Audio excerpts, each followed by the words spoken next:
have been in the away end today up in Nottingham. Where are you guys at the moment? Where are you calling from? Doesn't matter where we're calling from. All right, no need to know basis. Tell me what We're on like. our way back. We're on our way back to London. We've just stopped off for some food and some drinks. No, don't tell the truth. We've gone on a 2.5-hour journey to collect a free scarf, and now we're making our way back. Yeah, I see, because nothing the else longest happened. journey Nothing for a else scarf happened. I've ever been in. That's probably must be. You know what? I was listening, obviously, to the commentary and stuff, and for the first, half at least, or 20 minutes or whatever, all I could hear was the Tottenham fans. They were in great spirits. They were, doing their bit. They were very, very loud. Tell me what it was like in the away end. Tell me being there. Yeah, look, you know what it's like, Tottenham away. The fans always bring the atmosphere, always bring the good vibes, always turn up in their numbers.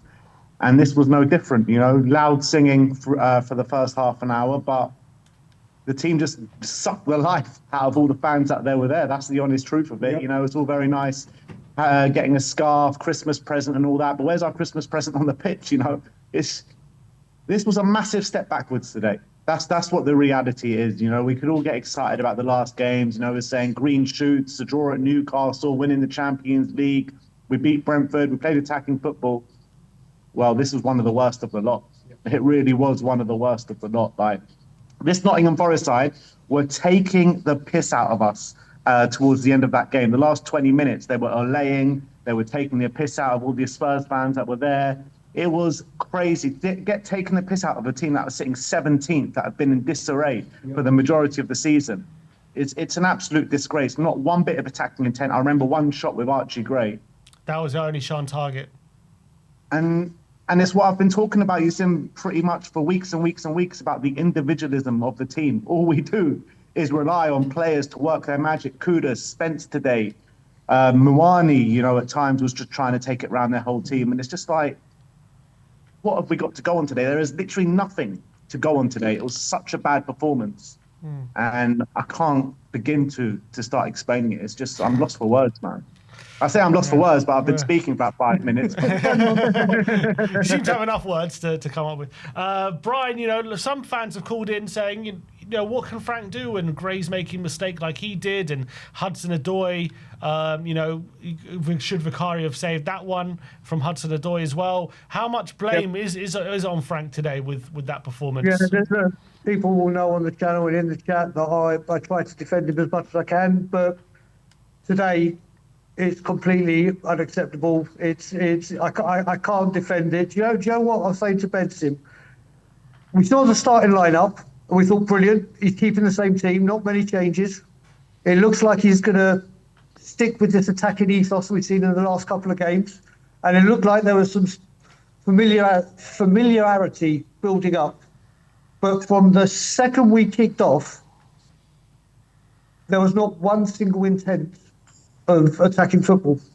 We did so well in the last couple of games to show some attacking intent.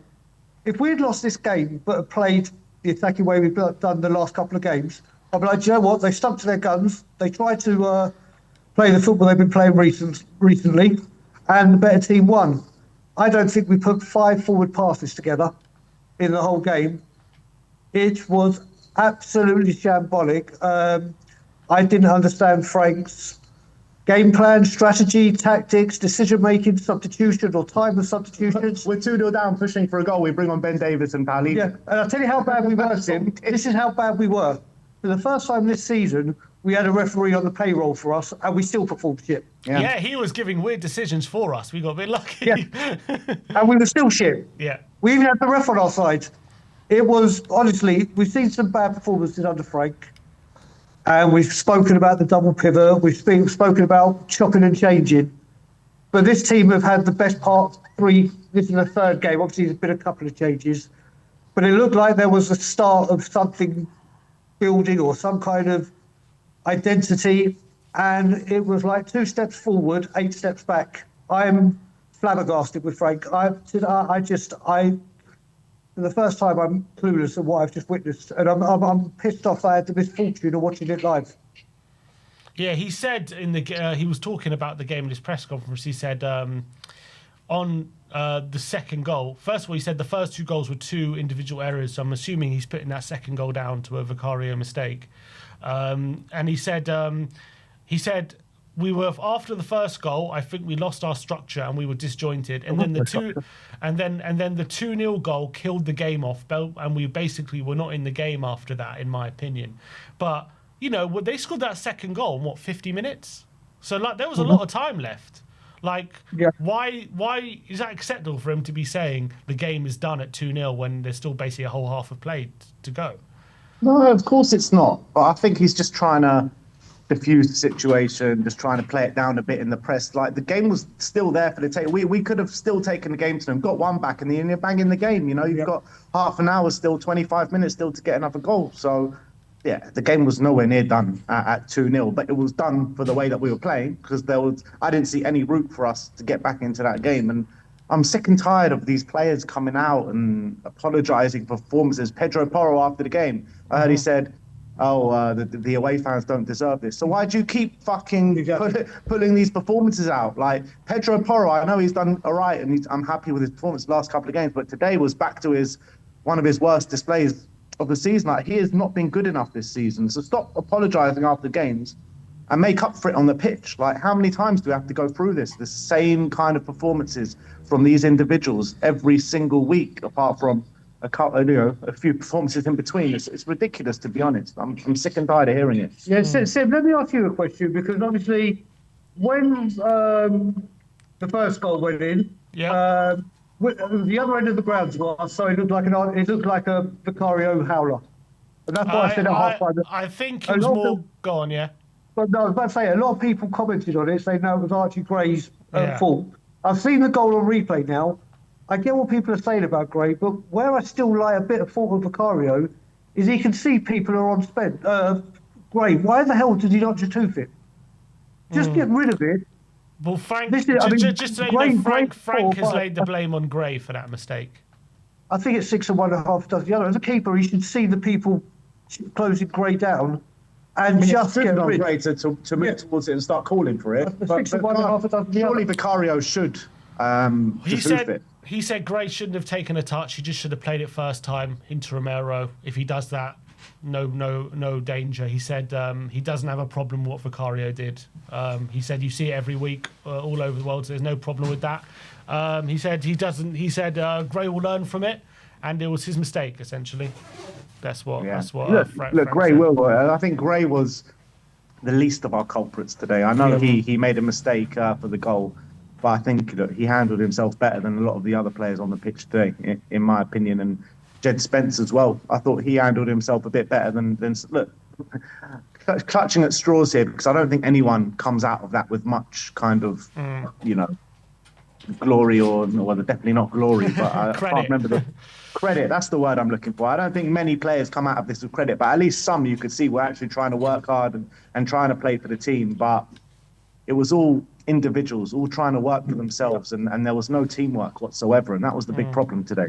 And Jed's it was a bad reaction from Jed. I don't know if you saw it when he came off. Yeah. Wasn't happy with Thomas Franco. There's a picture going around of him looking at daggers at Frank sitting on the sidelines as well. So I hope there's not more evidence of players being disgruntled. He shouldn't have been taken off though. I don't think it would have made too much of a difference. Let's be honest. But I don't get why you take off Spence for Davis at that moment. Yeah, I agree. It didn't make sense. If you're pushing up, the one player you're going to want is someone like Spence, who's very good in one-on-one and situations. And at least he had some intent. He was going forward, trying to push forward a little bit. Davis was too scared, wasn't he, to go forward? Yeah. Horror was horrific. Shocking. Horrific.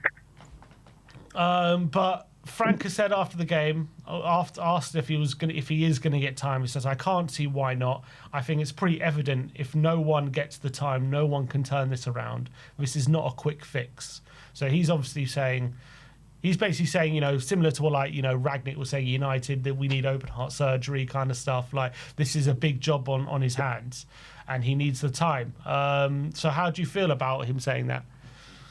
I think he should definitely be doing better with what he's got at this moment in time. But look, he's not wrong. I think that is a big job that he's taken on. No manager has been able to get consistent performances out in the league with this team.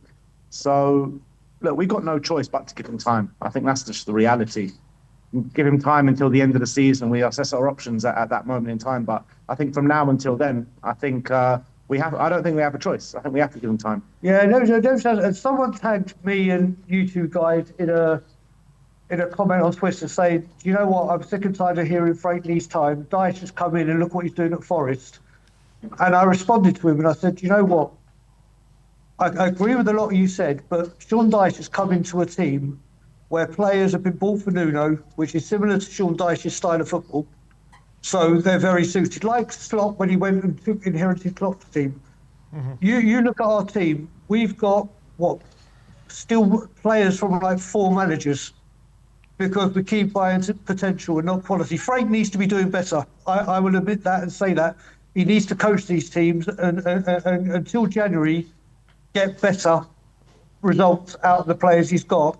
But again, today, I keep saying, like I was saying a few seasons ago, when the going gets tough, the weak go hiding. And we've got too many players that when they're under a bit of pressure, they just, I wouldn't say down tools, but they haven't got the fight in them. There needs to be a clear direction. And don't get me wrong, if Frank was to get sacked and another manager came in, they'd have the same problem. They might get better results out of the players we've got, but this January, ENIC have to prove that their actions match their words and help Frank. I will give him the time, but today, for me, obviously there's some poor fixtures which I've defended. This one, I'm really disappointed with, especially with the way we played the last couple of games. Looked like we were moving forward. There was something building, and it's just another backward step. And he's put so much pressure on the Liverpool game now.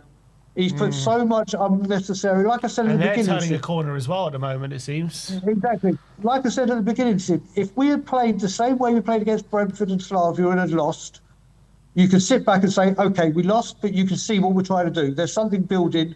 There's a style of play that we're identifying with, and we're working on that and getting better and playing that more consistently.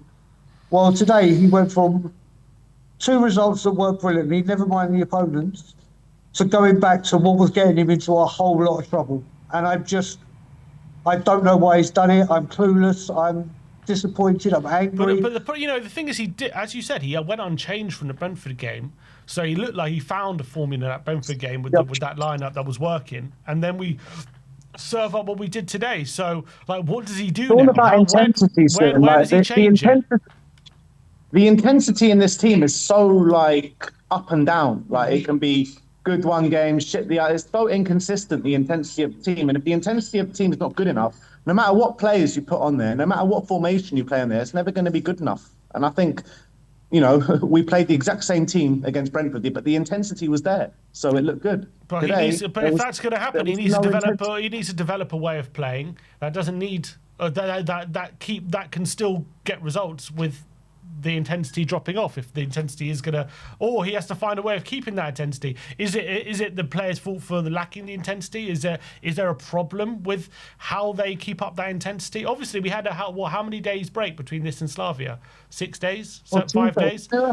The tiredness is not why exclusive. Why is there a lack of intensity? Is it just I have on no this? idea. Just on That's the what players? I've been scratching my head and trying to find out. I don't know, but look, you got to say the manager has a slice of blame, the players have a slice of blame. Yep. Everyone's got a slice of blame here, and it's not good enough, and it needs to be shaken out and worked out, because we keep hearing these same things after games from the manager, from the players, and all this kind of stuff, but nothing seems to be changing. You might get an uplift next week against Liverpool. You might see a bit of a better performance, but then it's going to go back down again in the next game. So we need to find some sort of consistent intensity levels. Otherwise, I don't know what we're going to end up doing. You know what, Sim?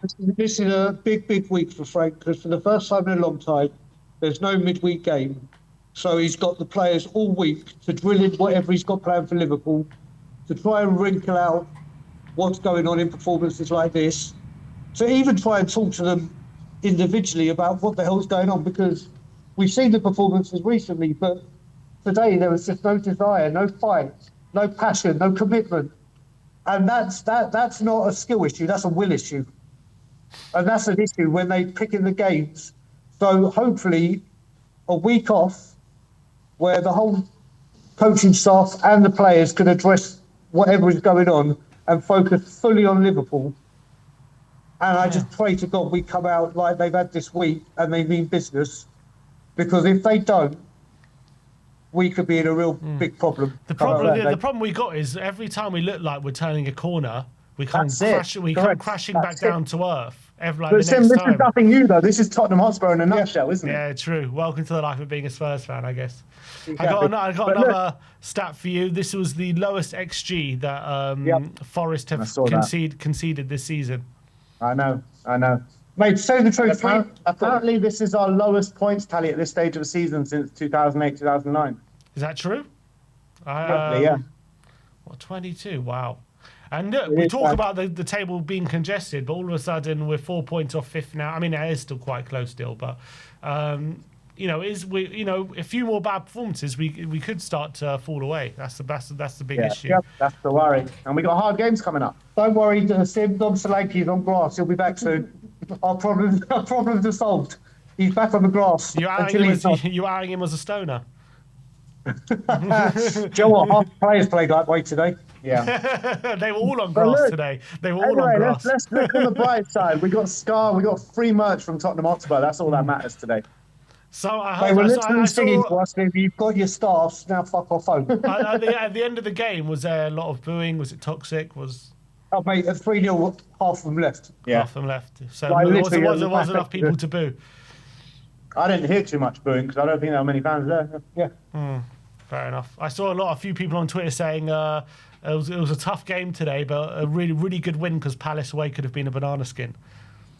But you know what? In all honesty, that's where we're at now. Nothing like we were saying last week, Sim, about Brentford. We could have had 4, 5, 6.